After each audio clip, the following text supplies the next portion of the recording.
Understanding Report Card, a guide for English language learners.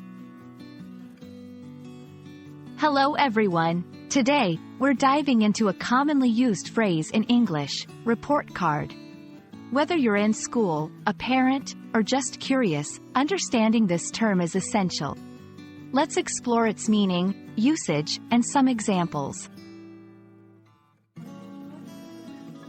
A report card is a document, usually given to students by their school, that shows their academic performance. It typically includes grades for each subject, comments from teachers, and may also show attendance records. It's a way for students and parents to gauge progress and identify areas needing improvement.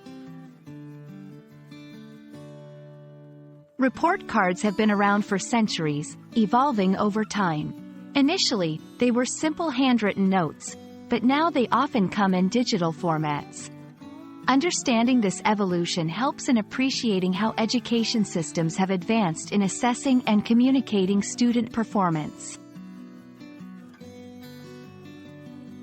Reading a report card can be overwhelming at first.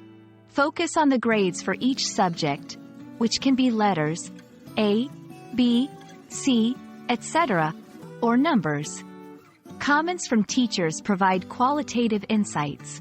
Attendance and behavior records are also crucial, as they reflect a student's overall commitment to schooling.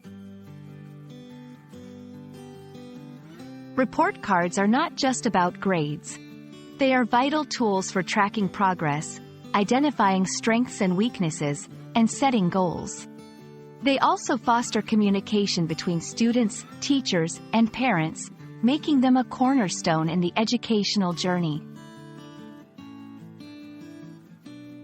It's interesting to note how different countries and education systems have unique report card formats and grading scales. Understanding these differences is important, especially for students studying in foreign educational systems or for immigrant families adapting to a new country's education system. We hope this video has helped you understand the concept of a report card in the context of the English language and education. Remember, it's a tool for growth and communication in a student's academic journey. Thanks for watching, and keep learning.